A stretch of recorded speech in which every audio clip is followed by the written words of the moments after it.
Assalamualaikum warahmatullahi wabarakatuh. Halo Sobat Adab, ketemu lagi dengan saya Charwani Ali dan seperti biasa ini merupakan salah satu segmen khusus di channel YouTube Penerbit Adab sekaligus merupakan salah satu fasilitas yang diterima oleh penulis yaitu bedah buku. Dan seperti biasa juga mungkin Sobat Adab yang dari lama menonton dan sudah subscribe channel YouTube dari Penerbit Adab juga sudah tahu ya kalau proses bedah buku ini dilakukan tidak hanya oleh secara pribadi saya gitu, tetapi langsung dengan penulisnya, baik secara podcast ya, kalau misalkan memungkinkan penulisnya untuk bisa datang ke kantor penerbit Adab, tetapi kita juga bisa melakukan proses bedah bukunya itu dengan terhubung, terkoneksi dengan via Zoom saat ini. Dan Alhamdulillah hari ini Sobat Adab ya, kita sudah terhubung dengan Bapak Hairul Umam atau biasa dipanggil dengan Pak Umam yang merupakan penulis buku dari judul Manajemen Kepemimpinan Kepala Sekolah dalam Pengembangan Budaya Islami. Oke, bukunya seperti ini. Nanti juga akan kita tampilkan footage dari bukunya secara full seperti apa. Oke. Selamat pagi Pak Umam. Halo, gimana kabarnya Pak Umam? Selamat pagi juga Kali, Alhamdulillah baik. Semoga baik juga buat Kali dan seluruh tim penerbit adab. Amin. Masya Allah, luar biasa. Terima kasih Pak Umam. Doa yang baik juga untuk Pak Umam. Oke, Pak Umam, kita mungkin udah bisa siap proses bedah bukunya nih ya, Pak Umam ya. Ya, ya. Karena perlu Pak Umam ketahui, channel YouTube Penerbit Adab ini udah sekitar 2.500 subscriber yang sudah men-sub channel YouTube Penerbit Adab dan rata-rata mereka memang merupakan datang dari penulis pemula ataupun penulis yang memang sudah memiliki banyak karya dan tentunya mereka juga orang-orang yang sangat tertarik dengan banyak karya yang concernnya tuh seperti apa, ini arahnya kemana karyanya seperti itu gitu. Dan Pak Uma mungkin di sini akan membedah karya bukunya yang concernnya di bidang pendidikan ya, tapi berbasis budaya Islami yang nanti akan mungkin dibahas juga soal kepemimpinannya yang merupakan fokusnya itu untuk kepala sekolah atau guru. Kurang lebih seperti itu ya Pak Umum ya. Betul? Betul sekali. Jadi Iya. eh, secara lengkapnya nanti mungkin akan kita bahas. Cuma Mm-mm. secara singkatnya begini, manajemen kepemimpinan dengan pengembangan budaya Islam ini terdiri dari beberapa yang akan diteliti, kemudian ditulis oleh saya. Jadi sebetulnya begini Kak Kali, bahwa karya ini sebetulnya adalah konversi dari tesis saya. Jadi Oh, beberapa hal mungkin akan kita temukan bagaimana analisis saya di sini sebagai seorang peneliti sekaligus penulis, begitu Pak. oke, luar biasa. Berarti ini bisa cocok banget nih untuk sobat adab yang di rumah yang mungkin bisa menjadikan karya buku dari Pak Umam ini sebagai referensi yang mungkin punya concern yang sama di tesisnya gitu yang atau mungkin ada ketertarikan di bidang dari karya seperti buku gitu ya. Oke, baik Pak Umam, kita nggak usah lama-lama lagi, tapi mungkin tak kenal maka tak sayang ya, karena nggak mungkin Pak Umam ini siapa sih? Sosok seperti apa? Kok tiba-tiba ujung-ujung ada di bedah bukunya penerbit adab gitu. Jadi mungkin sekilas tentang Pak Umam bisa diceritakan ke kami. Silakan Pak Umam. Baik, Alhamdulillah diizinkan saya memperkenalkan diri bahwa nama saya Khairul Umam. Saya ini adalah penulis buku dari Manajemen Kepemimpinan Kepala Sekolah dalam Pengembangan Budaya Islami yang Alhamdulillah telah diterbitkan oleh penerbit Adab. Alhamdulillah saya dapat bekerja sama dengan penerbit Adab. Saya tinggal di Bogor. Kalau dari tempat diterbitkan buku ini rasanya lumayan jauh dari Bogor ke Indramayu. Alhamdulillah tapi jadi dapat silaturahmi dengan Kak Ali dan teman-teman sekalian. Saya tinggal di Bogor, kemudian pendidikan saya ditempuh paling tinggi adalah S2. Mudah-mudahan bisa lanjut lagi. Amin. Makanya buku ini kan dari tesis. Saya dari S2, kemudian kesibukan saya sekarang sebagai kepala madrasah. Kalau kepala sekolah itu kan di sekolah umum begitu. Betul, betul. Tapi kalau kepala madrasah biasanya disebutan untuk kepala MI, kepala MTS, kepala MA, itu disebutnya kepala madrasah. Selain itu, saya kebetulan sebagai kepala madrasah ibtidaiyah. Jadi kalau MI itu sederajat dengan SD, Kemudian selain itu kesibukannya mengisi kajian, kemudian selain itu juga aktif di YouTube.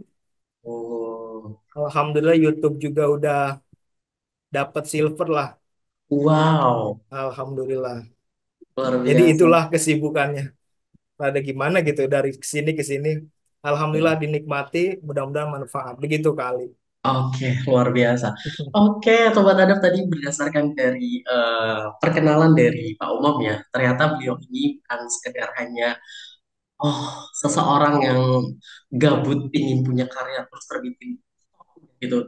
Tidak ya Sobat Adab, ternyata beliau ini juga merupakan seperti yang sudah dijelaskan kepala madrasah gitu dan beliau juga memiliki beberapa kesibukan, salah satunya untuk hadir di atau mengisi di beberapa pengajian atau itu mungkin bisa jadi rutinitas dari Pak Umam juga ya seharian gitu. Betul, Salah betul, Kak. Betul. Oke, terus juga beliau ternyata memiliki sosial media yang aktif banget ya. Kebetulan saya juga setiap selalu melakukan bedah buku nih ya Pak Umam ya, itu selalu Heeh. baca profil dari penulisnya dan juga bukunya gitu. Dan Mm-mm. beliau ini ternyata sudah mencantumkan dari alamat Instagram, YouTube-nya, gitu, Facebook-nya ada di buku ini. Jadi Betul, mungkin nanti betul. kalau misalkan pembaca ingin lebih kenal lebih dekat dengan sosok Pak Umam ini siapa gitu ya, bisa memiliki buku ini udah include lengkap tentang Pak Umamnya. Betul ya. Betul, betul, Kalau Kak. nggak salah Pak Umam juga ini dari secara pendidikan ini menghabiskan lagi, maksudnya Mohon. meluluskan semua aktivitas pendidikannya itu di Bogor gitu. Betul ya? Betul, betul. Jadi ini mungkin orang-orang Bogor yang senonton barangkali, oh itu Pak Umam yang ini gitu ya, Iya. bisa disapa aja gitu. Oke, baik Pak Umam, terima kasih sekali lagi untuk kenalannya yang sangat luar biasa. Kita mungkin bisa langsung aja proses bedah bukunya. Oke, Pak Umam, di sini ada beberapa pertanyaan yang mungkin tidak banyak. Untuk pertanyaan yang pertama, salah satu alasan kenapa sih Pak Umam itu menulis buku ini? Meskipun memang karya ini itu didasari karena dari tesis yang sorry, bener, tesis ya Pak? Betul, betul, betul. Ya, dari tesis yang dikonversikan gitu. Tetapi kan proses dari tesis itu sendiri kan ada effort-effort gitu. Ada buah-buah pikir atau ada sesuatu hal yang dihabiskan sama Pak Umam gitu. Nah, alasannya kenapa sih Pak Umam menulis karya buku ini? Apakah hanya sekedar untuk memenuhi menggugurkan kewajiban ataukah maaf nih Pak Umam ya, apakah memang ada tujuan-tujuan tertentu yang pada akhirnya oke kayaknya karya tulis ini bisa diaku jadiin buku gitu. Boleh silakan dijelaskan Pak Umam. Baik. Kalau ditanya ya apa yang melatar belakangi saya menulis buku ini, sebetulnya banyak hal. Di Hmm. antara hal tersebut saya tidak akan mengatakan bahwa ini sebagai mengguguri kewajiban, kecuali ini sebagai tesis saya, karena ini sudah dikonversi. Maka yang pertama akan saya katakan begini, kenapa ini saya menulis ini? Karena saya melihat banyaknya persoalan dalam dunia pendidikan. Hmm. Dalam dunia pendidikan ini kan kita melihat secara kompleks begitu. Dari mulai siswa, kemudian masalah kurikulum, dan lain sebagainya. Kita lihat di sini peran seorang pemimpin. Dia bagaimana menciptakan sebuah budaya. Kita lihat bahwa sekolah-sekolah sekarang, saya tidak menyebut sebagai sekolah A, sekolah B, banyak di antara siswa kita yang sudah terjerumus kepada nilai-nilai yang keluar dari nilai-nilai Islam. Saya tidak juga mengatakan bahwa selain nilai Islam itu tidak bagus. Kenapa saya mengatakan nilai Islami? Karena buku ini berceritakan tentang nilai Islami, budaya Islami, maka saya akan mengatakan budaya Islam. Hmm. Dan budaya Islam yang saya maksud di sini bukan berarti hal-hal yang sifatnya Islam, tetapi apapun yang baik itu saya sebut sebagai Islami. Seperti Hmm. misalnya membuang sampah pada tempatnya. Kemudian kita tidak lihat itu sebagai nilai-nilai yang setiap agama juga memiliki nilai positif itu. Betul, Nah, betul. maka saya sebut sebagai budaya Islami, bukan budaya Islam. Oke. Kenapa ini disebut sebagai budaya? Karena ini adalah hasil daripada pemikiran, cipta, karya manusia. Jadi Islamnya mah bukan budaya, tapi budaya yang dimaksud adalah membudayakan Islam pada sekolah. Nah, bagaimana caranya? Yaitu lewat level tertingginya dalam dunia sekolah itu adalah kepala sekolah. Kenapa bukan guru? Guru tidak akan bergerak kalau kepala sekolahnya cicing, cicing aja kalau dalam bahasa Sunda kan begitu. Betul, Diam-diam betul. aja.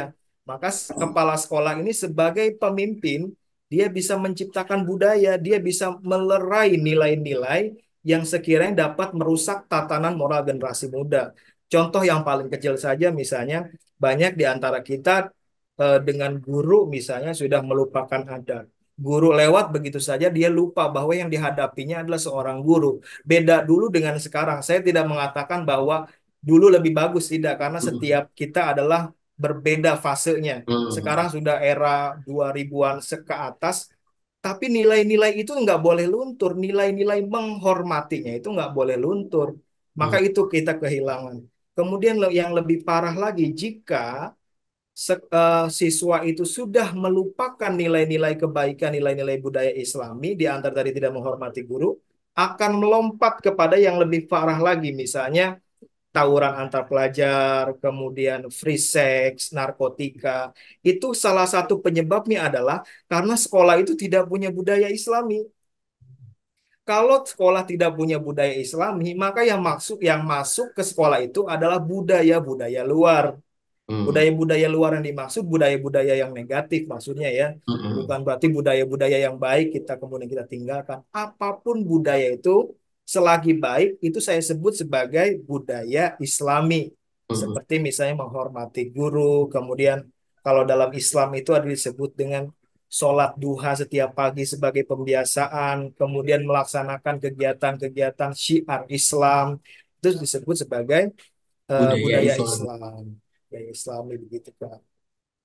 Oke, ada lagi mungkin yang ingin disampaikan Pak Umam terkait alasan menulis buku ini sejauh ini. Ya, jadi saya harapkan ketika saya menulis buku ini, setiap kepala sekolah itu, setiap kepala madrasah, atau setiap pemimpin dalam lembaga pendidikan atau lembaga apapun yang terkait dengan pendidikan dapat merasakan apa yang saya rasakan, kemudian dapat mencari solusi atas apa yang dipermasalahkan. Di antaranya melalui pemikiran-pemikiran dari teori-teori yang saya tulis dalam buku ini. Jadi, saya ingin memberikan sumbangsih dalam dunia pendidikan, khususnya pada kepala-kepala sekolah. Kita ini kepala sekolah jangan cuma duduk di atas meja yang paling bagus di antara guru-guru yang lain, Mm-mm. tapi dia juga harus mempunyai tanggung jawab moral. Bagaimana itu menciptakan sebuah budaya sekolah yang betul-betul baik untuk anak didiknya, untuk gurunya, bahkan untuk staf sekolah. Jadi budaya itu harus dicerminkan dulu dari seorang pemimpinnya. Enggak serta-merta guru diminta begini, kemudian pondasi awalnya sebagai peletak nilai-nilai itu absen dia di situ. Tahu-tahu guru diminta begini dan begitu, kepala sekolah nggak tahu apa pondasi yang pernah dia tanamkan untuk sekolah tersebut. Begitu kali. Oke, wow, luar biasa ya. Berarti secara penangkapan dari pemaparan Pak Umam tadi ya, dari apa yang saya tangkap, karya buku ini itu tuh memang dipersiapkan tidak hanya sekedar maaf tadi bukan sekedar menggugurkan kewajiban gitu. Meskipun memang diharuskan membuat tesis itu, tapi memang ada tujuan-tujuan Betul, mulia gitu terkait pada prakteknya alasan kenapa sih harus menulis karya ini gitu. Pak Umam yang betul. Salah iya satunya betul. menyinggung soal adanya banyak hal-hal yang kurang baik di dunia pendidikan gitu. Meskipun memang sekali lagi di era sebelumnya itu belum tentu baik gitu. Tetapi memang justru yang baik-baik itulah yang harus dipertahankan gitu. Salah satu contohnya adalah untuk mempertahankan adab-adab bahwa bagaimana sih cara kita untuk menghormati orang yang lebih tua seperti kalau dalam pembahasan ini mungkin gurunya gitu. Betul ya Pak Umam ya? Betul, betul, Kak. Oke, luar biasa. Ini dari pemaparan dari awal sampai ini awal openingnya udah luar biasa banget nih Pak Umam ya. Jadi saya tertarik dengan pertanyaan yang kedua yang mungkin ini juga masih nyambung gitu ya. Baik. Dari pemaparan tadi A sampai yang sudah dijelaskan sama Pak Umam, itu kan ada banyak perjalanan effort yang sudah dilalui.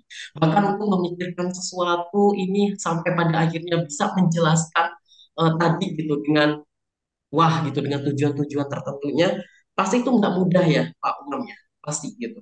Nah kira-kira itu idenya dari mana sih Pak Umam?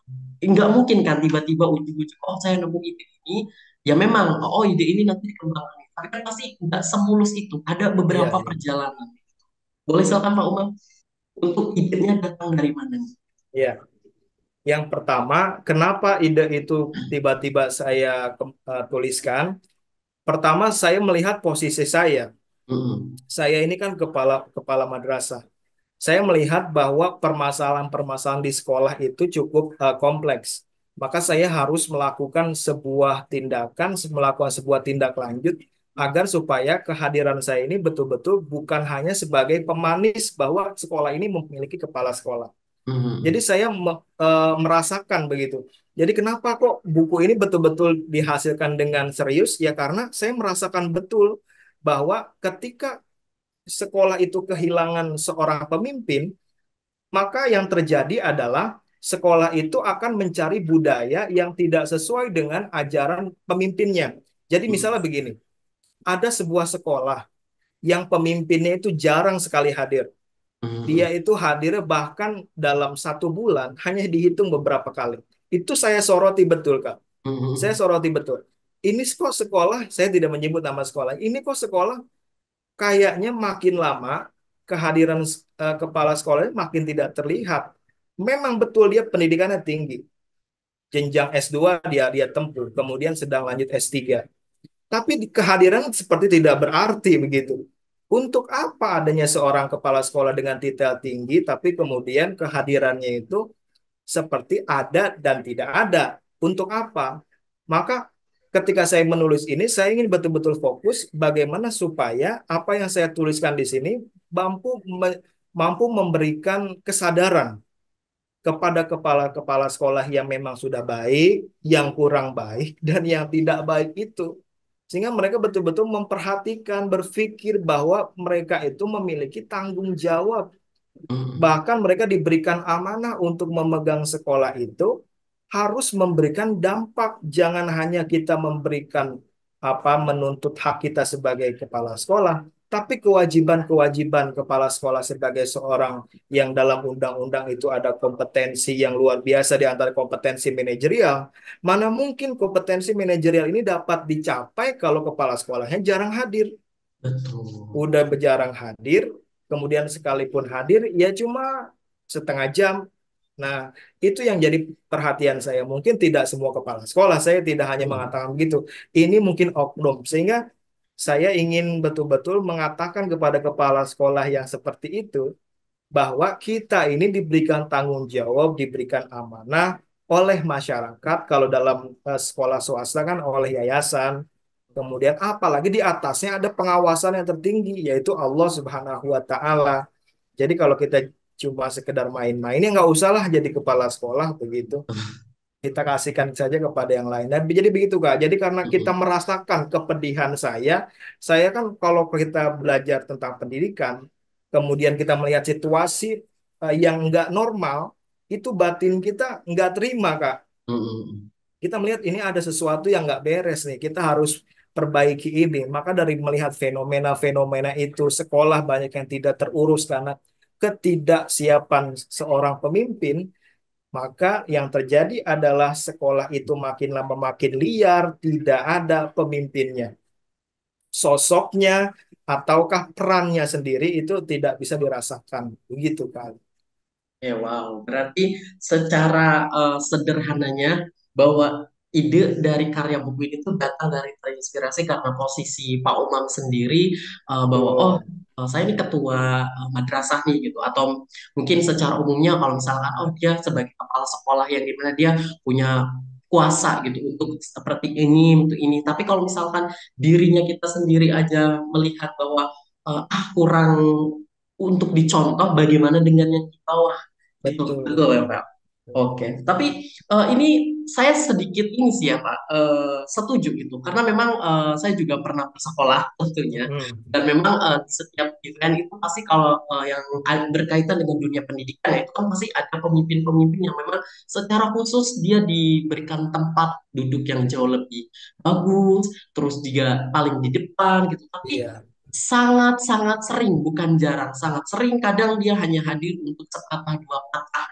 1 jam mungkin masih bagus ya Pak Umam, tapi biasanya kayak cuma untuk membuka, habis itu ya udah dia pergi, atau bahkan ya jarang banget terlihat ada untuk menghadiri atau setidaknya memberikan apresiasi acara itu sampai akhir gitu. Dan memang itu sangat jarang sekali Pak Umar, pemimpin-pemimpin yang seperti itu. Dan saya sangat setuju sekali dengan adanya karya ini. Mungkin udah kelihatan nih secara target segmentasinya ini memang ditujukan untuk kepada kepala sekolah atau pemimpin-pemimpin di ruang lingkup dunia pendidikan ya Pak Umam ya. Tapi ini mungkin saya sekaligus nanya juga deh, secara target segmentasinya, apakah memang Pak Umam ini khusus gitu, khususan untuk para ketua yayasan, kepala sekolah atau siapa nih? Walaupun di buku ini memang dijelaskan ya Pak Umam ya untuk para guru, orang tua dan lain-lain itu juga di sini dituliskan gitu. Tapi ada nggak sih dari Pak Umam sendiri secara khusus saya sih pingin sangat berharap buku ini tuh dibaca si ini gitu atau di posisi ini biar lebih terstruktur kena nih tujuan dari karya buku ini tuh untuk apa dan siapa gitu. Boleh dijelaskan Pak Umam? Silakan. Baik, buku ini sesuai judulnya sebetulnya dikhususkan yang pertama, yang Hmm. utama adalah kepada kepala sekolah. Walaupun dalam sebuah manajemen itu kali tidak hanya yang berperan itu hanya di atasnya saja, Betul, tapi betul. namanya manajemen kan harus berkaitan di antara Mhm. satu dengan yang lainnya. Kemudian apalagi kalau kita paham dengan pola manajemen dari mulai perencanaan, kemudian pengorganisasian, kemudian daripada pelaksanaannya sampai kepada pengawasan, itu membutuhkan melibatkan banyak orang, termasuk Mhm. diantaranya kepala sekolah itu harus melibatkan guru, harus melibatkan siswa, diantara juga OSIS, begitu. Kemudian guru juga dilibatkan, di antara juga guru piket. Kemudian yang dilibatkan juga diantaranya adalah staf sekolah, termasuk satpam, kemudian tata usaha dan lain sebagainya, sehingga betul-betul semua menjadi satu kesatuan yang utuh. Mhm. Termasuk di atas kepala sekolah itu kan kalau dalam sekolah swasta masih ada ketua yayasan. Nah, Betul, betul. saya juga berharap buku ini dibaca oleh para pengurus yayasan, Mhm. termasuk dibaca oleh orang tua. Kenapa? Karena pengurus yayasan itu dia memiliki hak untuk mengangkat atau memberhentikan kepala sekolah. Kalau pengurus yayasannya tidak memahami bagaimana posisi kepala sekolah, bagaimana hak dan kewajibannya, bagaimana pengaruh kepala sekolah itu dalam menciptakan budaya, maka yang terjadi adalah ke pengurus yayasan hanya memilih kepala sekolah berdasarkan keinginannya saja, Mhm. tidak melihat dengan kompetensi-kompetensi yang dimiliki oleh seorang yang diangkatnya itu. Kalau yang diangkatnya itu ngasal-ngasalan, maka yang berdosa adalah pengurus yayasannya. Kenapa? Yang diangkat orang asal-asalan, yang tidak memiliki tanggung jawab, yang tidak memiliki keinginan untuk menciptakan sebuah budaya yang ada di sekolah itu. Kemudian diantaranya misalnya orang tua. Kenapa orang tua juga wajib membaca buku ini?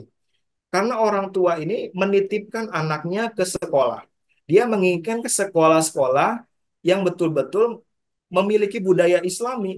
Karena begini kali, di antara sekolah misalnya kita melihat sekarang perkembangan sekolah dasar Islam terpadu yang begitu melesat di antaranya karena sekolah itu memiliki budaya Islami. Seandainya sekolah itu tidak memiliki budaya Islami, mungkin banyak di antara kita memilih untuk sekolah umum aja lah, di SD negeri biasa aja lah. Karena Mhm. pengennya ada budaya Islami, maka dia datanglah ke SDIT. Maka orang tua yang concern terhadap budaya Islami, dia akan membaca dulu nih buku ini. Oh, kayaknya sekolah yang menerapkan budaya Islami itu adalah menurut teori manajemen kepemimpinan sekolah A, sekolah B, sehingga dia tidak Mhm. salah dalam memilih sekolah. Sekolah gitu. Begitu. Oke, jadi semacam kayak pedoman untuk orang tua juga gitu ya, biar lebih, oh Betul. kalau emang orang tua punya keinginan biar anaknya ini disekolahkan yang ada budaya-budaya Islaminya, ternyata memang ada yang lebih khusus nih, ternyata di sekolah ini gitu. Jadi ini bagus juga untuk referensi para orang tua kalau misalkan menginginkan eh, apa ya, ibaratnya kayak keinginan-keinginan untuk anaknya tuh harus seperti ini dalam sekolah gitu ya. Oke, luar biasa banget. Oke, kita mungkin agak sedikit mundur dikit lagi pertanyaannya gitu.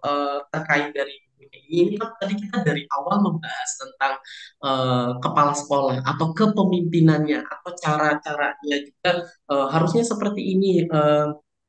yang dimana di situ dia concernnya itu adalah kepemimpinannya atau pemimpin dari suatu lembaga pendidikan ya, gitu ya Pak Umam ya. Betul, betul. Ini pertanyaan berikutnya ini, kenapa Pak Umam ini pada akhirnya menetapkan judul manajemen kepemimpinan kepala sekolah dalam pengembangan budaya Islam? Kenapa tidak ya udah deh cara memimpin cara memimpin sekolahan dengan tema keislaman gitu, atau mungkin eh, tips atau apa gitu, itu pasti sebelum Pak Umam menetapkan pada akhirnya judul seperti ini kan pasti ada beberapa judul yang sudah diganti atau direvisi gitu. Mungkin bisa diceritakan Pak Umam, karena mungkin di sini ada ya sobat adab penulis pemula yang mungkin sekalian belajar juga, yang mungkin udah banyak nih referensi judul gitu sampai pada akhirnya menetapkan itu seperti apa. Boleh Ya. silakan Pak Umam. Kalau menurut saya, di antara judul-judul yang saya pilih, kemudian kenapa saya menempatkan judul ini sebagai manajemen kepemimpinan, tidak Mm-mm. kemudian manajemen langsung aja kepala sekolah misalnya, atau Mm-mm. tips atau trik menjadi kepala sekolah dalam mengembangkan budaya Islam. Karena menurut saya judul ini lebih ilmiah dibandingkan judul yang Mm-mm. tadi saya sebutkan. Ilmiah kenapa? Karena ini berangkat dari teori, Kak. Mm-mm. Kita tahu bahwa manajemen itu dalam pandangan banyak para ahli, banyak sekali tuh ada yang mengatakan bahwa manajemen itu memiliki arti lima, lima kata yang berbeda. Kemudian yang dalam buku ini kan hanya menampilkan empat, Kak, yaitu POAC, Planning, Organizing, Actuating, dan Controlling. POAC. Nah, ini pola manajemen yang paling umum lah, yang paling sering kita temukan. Kenapa manajemen kepemimpinan? Karena tanpa kepemimpinan, manajemen ini nggak akan tuh bisa dilakukan. Karena yang paling utama dari sebuah manajemen adalah fungsi kepemimpinan itu sendiri menurut saya. Jadi dari kepemimpinan itu dia mampu menciptakan planning, organizing, actuating sampai kepada controlling. Di antaranya saya juga menyisipkan, menuliskan selain daripada teori teori pada umumnya, kemudian teori Barat, saya memasukkan banyak teori Islam. Saya juga menuliskan dari ayat-ayat Al-Quran, kemudian daripada hadis-hadis, kemudian daripada sirah nabawiyah, begitu. Jadi betul-betul manajemen kepemimpinan yang saya tulis di sini adalah nggak mentah, saya menuliskan dari banyak sudut pandang Barat sampai pada sudut pandang Islam, sampai melahirkan sebuah kesimpulan yang utuh. Jadi buat kepada siapapun yang membaca buku ini, dia tidak akan mengatakan, ih ini terlalu Islam misalnya. Oh Oh, ini terlalu Barat, begitu. Enggak. Dua-duanya kita combine sehingga betul-betul menghasilkan sebuah kesimpulan yang utuh. Apa itu kepemimpinan dalam teori Barat, kemudian apa itu kepemimpinan dalam prinsip Islam, bagaimana seharusnya Islam menempatkan apa itu kepemimpinan. Jadi nggak ngawang-ngawang sebagai sebelah kiri saja atau ke kanan saja, tapi ini moderat sekali. Moderat, saya menggabungkan antara dua konsep ini sehingga betul-betul utuh begitu kali. oke. Baik, Pak Umam. Ini tadi ada beberapa penjelasan dari Pak Umam yang menurut saya sangat tertarik untuk bisa lebih digali lagi ya.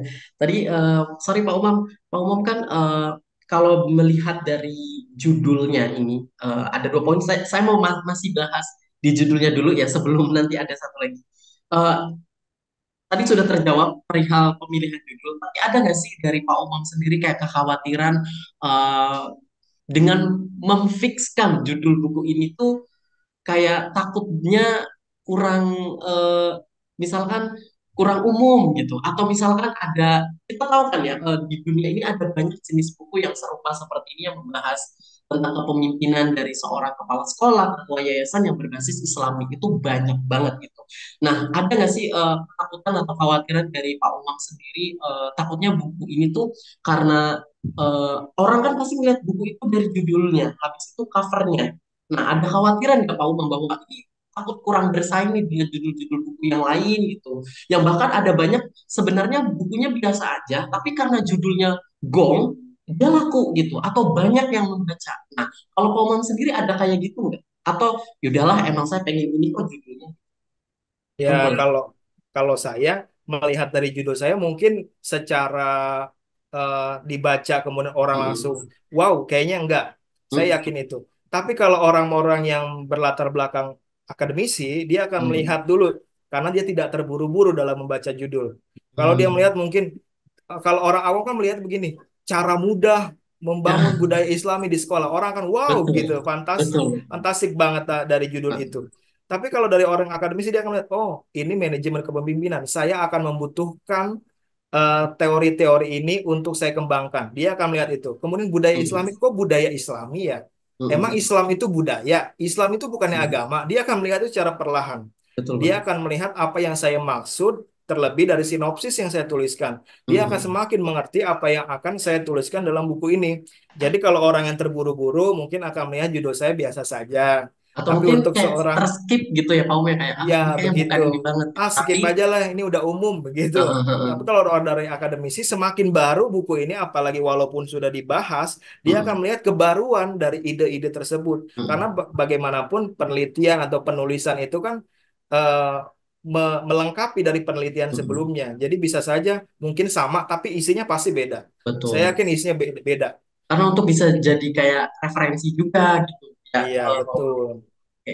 Berarti kalau dari jawaban dari Pak Umar tadi perihal kekhawatiran dari judul buku, berarti ini kita balik lagi ke target segmentasinya ya Pak Umar ya. Jadi kalau misalkan berarti Pak Umar sendiri ini udah menetapkan secara betul untuk target segmentasi, tidak hanya sekedar oh yaudah aku sebenarnya pengen banget nih karya ini tuh kayak langsung "Ih, kelihatan judul bukunya itu langsung kita beli. Tidak ya, tapi kalau Pak Umar sendiri memang ditujukan bukan hanya untuk itu, bukan gitu, tapi memang untuk orang-orang akademisi yang memang membutuhkan untuk bisa barangkali dikaji lebih lagi dan ini bisa dijadikan referensi ataupun bisa menjadi pedoman kita untuk pembacanya. Betul. Betul ya Pak Umam ya?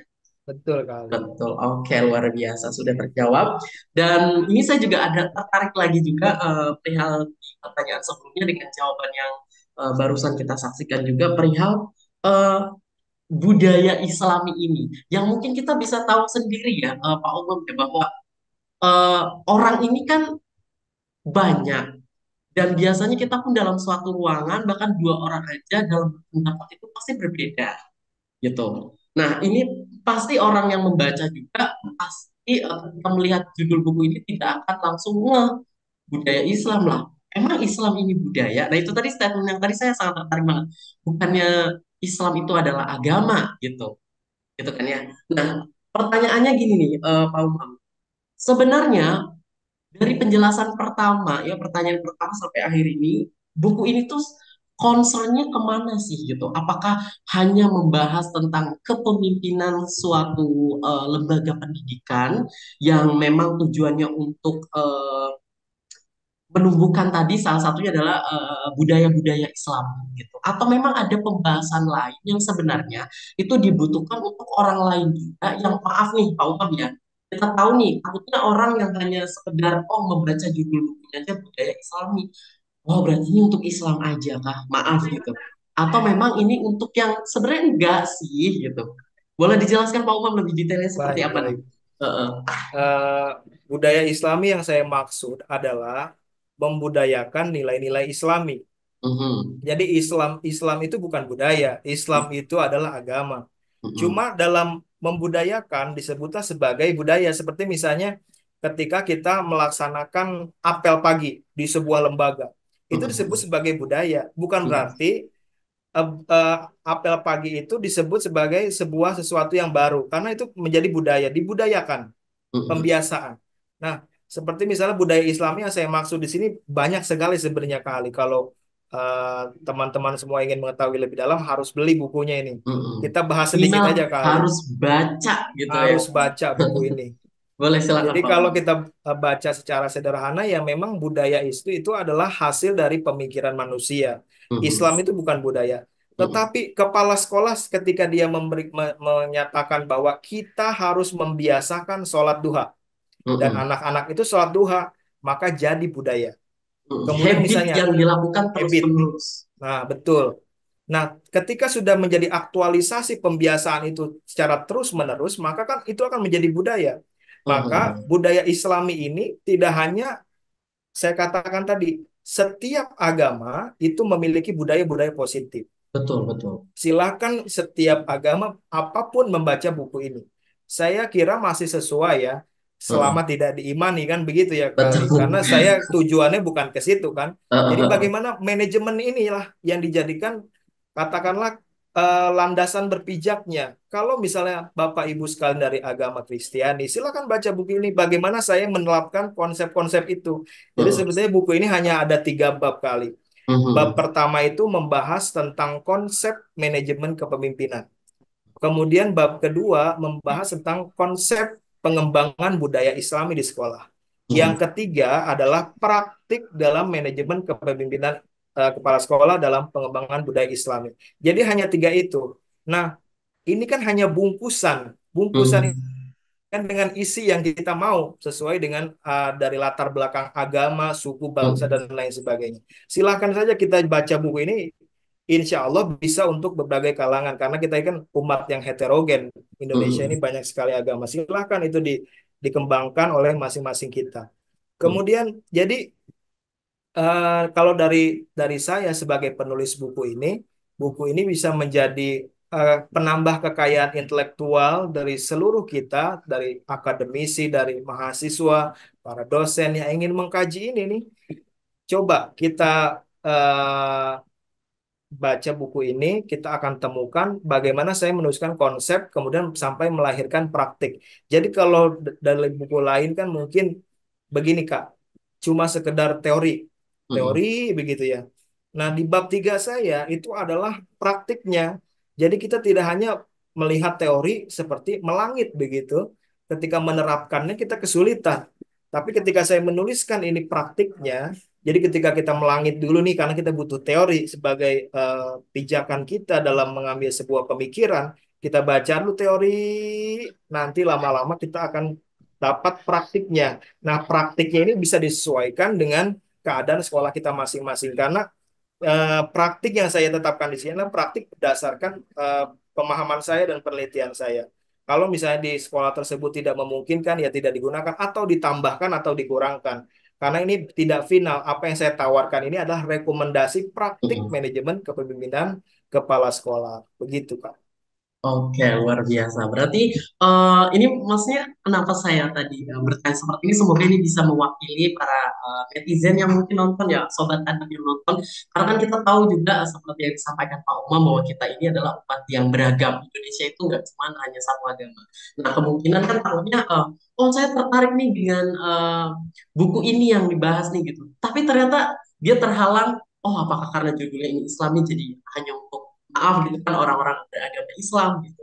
Ternyata Mm-mm. dari penjelasan Pak Umam tadi menjelaskan bahwa untuk mengumpulkan salah satu proses idenya itu kan juga Pak Umam tadi sudah disebutkan tidak hanya sekedar kayak ya udah taruh ini, tapi memang disesuaikan juga dari unsur sudut pandang agama Islam, dari kebaratan juga sampai pada akhirnya itu menemukan titik tengahnya secara umum seperti ini loh gitu. Nah, meskipun judul bukunya adalah membangun budaya Islam, yang dimaksud ini adalah bukan Islamnya yang memang budaya, tetapi habit-habit kebiasaan yang baik itulah yang dianggap sebagai budaya Islami. Nah, Hingga betul. salah satu contohnya itu tadi kalau dari mungkin kalau yang beragama Islam ini kan dengan membangun kebiasaan atau habit sholat duha setiap pagi, berarti itu kita sudah menciptakan, pemimpin itu sudah menciptakan budaya Islami itu gitu. Nah, lain Betul. cerita kalau misalkan ternyata orang yang membaca buku ini bukan beragama Islam, tapi dia membaca buku ini sebagai referensi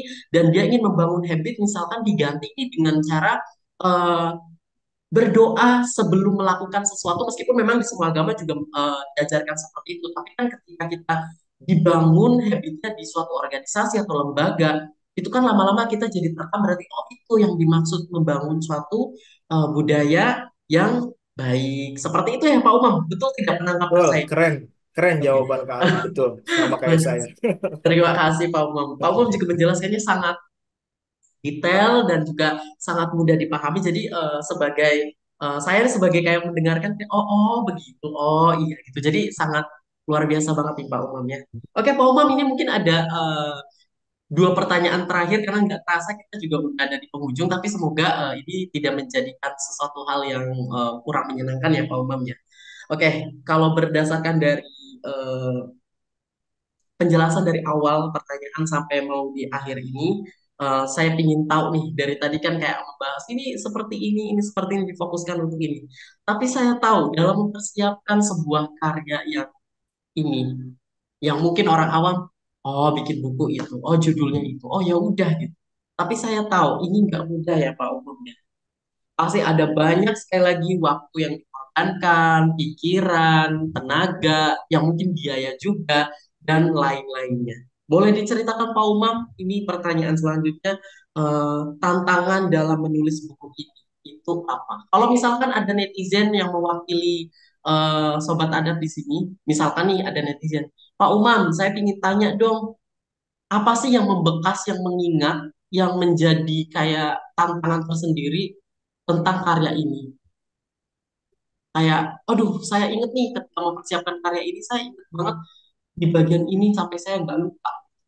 Boleh diceritakan Pak Umar? Boleh, silakan. Baik, eh, Alhamdulillah penulisan buku ini kalau dilihat dari latar belakang memang penulisan tesis itu lama sekali. Saya hampir eh, berapa kalau dari memulai ide itu hampir 1 tahun saya Wah. memulainya. Karena pembimbing saya bilang bahwa penulisan ini harus betul-betul serius. Kita harus memasukkan nilai-nilai teori-teori Islam juga teori-teori Barat. Jadi kita tidak anti terhadap nilai Barat, kemudian kita juga tidak menyampingkan nilai Islam sebagai basic pemikiran kita. Jadi Mm-mm. di antara pemikiran itu saya harus tuangkan. Nah, kesulitannya di antaranya adalah yang pertama, saya harus mencari referensi dari hadis-hadis Mm. atau ayat-ayat Al-Quran yang terkait dengan manajemen. Saya yakin memang sebetulnya kalau kita kait-kaitkan itu ada. Cuma saya memang harus betul-betul menuliskan itu secara pas. Jangan sampai yang saya tuliskan ini kok nggak pas begitu. Dan Mm-mm. selain itu juga harus menambahkan daripada ahli-ahli tafsir. Mm-mm. Ahli-ahli tafsir itu adalah orang-orang yang kompeten dalam menafsirkan ayat-ayat Al-Quran. Jadi Mm-mm. ayat-ayat Al-Quran itu kemudian ditafsirkan oleh banyak eh, mufasir, ahli tafsir. Kemudian saya tuliskan itu, kita harus baca buku-buku yang agak tebal, kemudian kita Mm-mm. pindahkan ke situ. Kemudian apalagi kalau bukunya harus berbahasa Arab gitu kan harus Mm-mm. harus 2 kali Uh-uh. berpikir karena kita harus menerjemahkan dulu. Kemudian yang lain misalnya dalam eh, terjun ke sekolah-sekolah saya melihat ada beberapa sekolah yang saya datangi untuk saya ambil manfaat dari situ.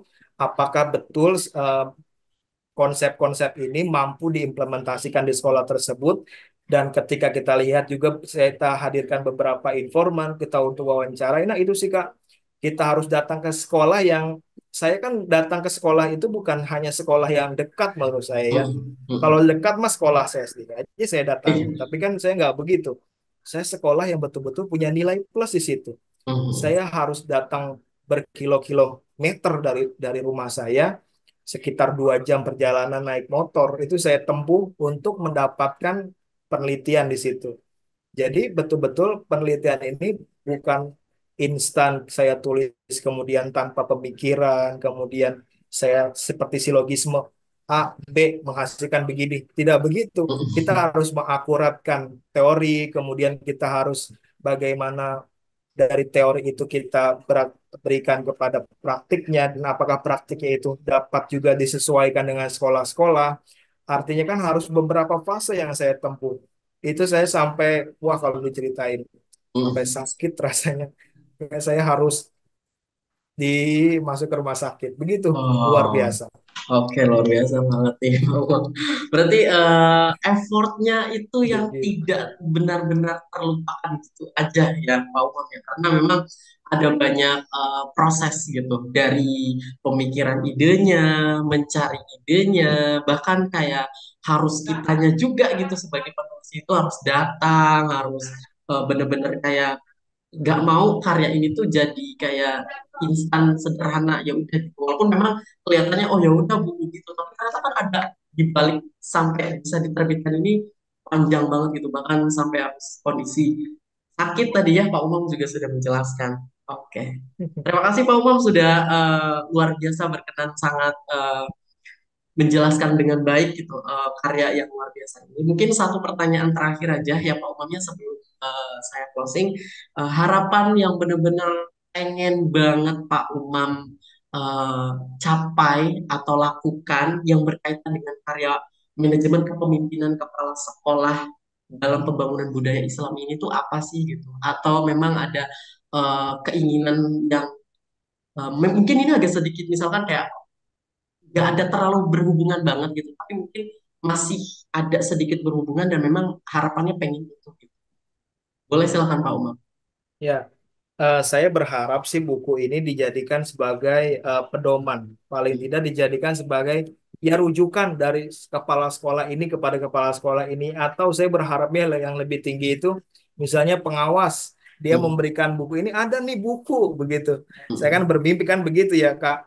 Saya ingin sekali buku ini dijadikan di sekolah-sekolah itu diberikan, ayo kita bangun budaya Islami di sekolah dengan contoh seperti yang oleh penulis ini lakukan. Sehingga saya hmm, betul-betul penulisan saya ini bermanfaat, tidak hanya hmm, dijadikan sebagai penulisan yang untuk meramaikan rak-rak buku saja, hmm, tetapi memiliki manfaat atau direkomendasikan oleh orang lain. Ayo baca buku ini, kita akan temukan jawaban dari keresahan kita terkait manajemen kepemimpinan. Saya ingin begitu. Dan yang lebih tinggi lagi, wah ini kan harapan ya Kak. Saya hmm. sih berharapnya setelah saya menuliskan buku ini, saya betul-betul punya lembaga sendiri. Saya Amin. ingin punya lembaga sendiri. Yang saya tuliskan di sini adalah impian saya. Saya ingin membuat sekolah seperti yang saya tuliskan di buku ini. Jadi, kalau sekarang saya menerapkan yang saya tulis ya, tapi saya ingin dari awal itu saya yang Hmm. mendirikan, kemudian bangunan juga saya yang mendirikan. Ya, itu kan cita-cita, mudah-mudahan Iya. terkabul gitu. We never know dan kemungkinan diijabah sama Allah Subhanahu wa taala, apalagi Amin. itu harapan baik yang kalau segala sesuatu yang baik pasti akan terjadi gitu. Oke, Omong ada lagi yang mungkin disampaikan sebelum saya mau closing dari Pak Omong sini. Nah, terakhir, saya ingin teman-teman semua yang menyimak video YouTube ini, bedah buku ini untuk membeli buku saya, karena insya Allah dari semua kalangan akan menemukan berbagai Banyak manfaat. pemikiran-pemikiran manfaat dari sini, sehingga yang kita khawatirkan terkait banyaknya pendidikan-pendidikan kita yang semakin tidak sehat atau lain sebagainya, itu akan sama-sama kita temukan jawabannya di buku ini. Saya berharap buku ini dapat bermanfaat bagi semuanya, sehingga pahala itu terus mengalir buat yang menulis dan yang membaca, karena yang membaca pun insya Allah sama nilai pahalanya di sisi Allah Subhanahu wa Ta'ala, karena kita akan haus terhadap ilmu dan saya bermanfaat buat semuanya. Begitu, Kak. Amin, amin, amin, Masya Allah. Terima kasih banyak Pak Umam untuk waktu yang sudah diluangkan untuk membedah karya yang luar biasa ini. Dan semoga harapan dari Pak Umam satu persatu harapannya bisa terkabulkan, tercapai, dan Amin. melahirkan banyak karya-karya yang bermanfaat juga. Terus sukses dan sehat juga untuk Pak Umam ke Amin, depannya. amin, amin. Dan terus menjadi banyak manfaat untuk diri sendiri dan juga orang lain dan tentunya agama Islam dan juga orang-orang sekitar Pak Umar. Amin. Amin, Amin. amin. Terima kasih banyak Pak Umam untuk waktunya Sama-sama ya. kali, terima kasih juga. Oke. Oh ya, mohon maaf juga Pak Umam, saya mewakili dari tim penerbit adab jika ada kekurangan atau sesuatu yang kurang menyenangkan, saya minta maaf ya Pak Umam untuk salah satunya mungkin proses beda buku ini yang kita hanya bisa terkoneksi melalui eh, via Zoom gitu. Tapi semoga suatu hari nanti kita bisa melakukan proses beda buku secara langsung dengan konsep podcast juga di kantor penerbit adab. Amin. Semoga itu bisa menjadi harapan yang terwujud gitu dari tim penerbit adab. Terima kasih Pak Umam. Saya izin closing dulu Pak Umam ya. Eh, Oke, baiklah Sobat Adab. ya, silakan. Itu adalah proses bedah buku karya dari Bapak Hairul Umam ya, MPD, di mana dengan judulnya adalah Manajemen Kepemimpinan Kepala Sekolah dalam Pengembangan Budaya Islami. Bahkan dengan judul yang menyaksikan dari proses idenya, alasan menulisnya, terus juga tantangannya, dan juga niat-niat atau hal-hal mulia ya dari si penulisnya ingin diterapkan itu seperti apa gitu. Dan semoga keresahan-keresahan yang ada di dunia pendidikan yang saat ini mungkin bisa menjadi ancaman gitu, buku ini bisa menjadi solusi untuk Bapak Ibu, terutama yang saat ini menjabat sebagai kepala sekolah atau pemimpin di suatu lembaga pendidikan, organisasi, dan lain sebagainya. Seperti harapan yang disampaikan oleh penulisnya langsung Pak Khairul Umam MPD ya yang sudah menjelaskan ini buku cocok untuk para orang tua, guru, kepala sekolah, dan pemimpin lembaga lainnya. Segitu aja videonya. Thanks for watching. See you next time on my video. Terima kasih. Wassalamualaikum warahmatullahi wabarakatuh.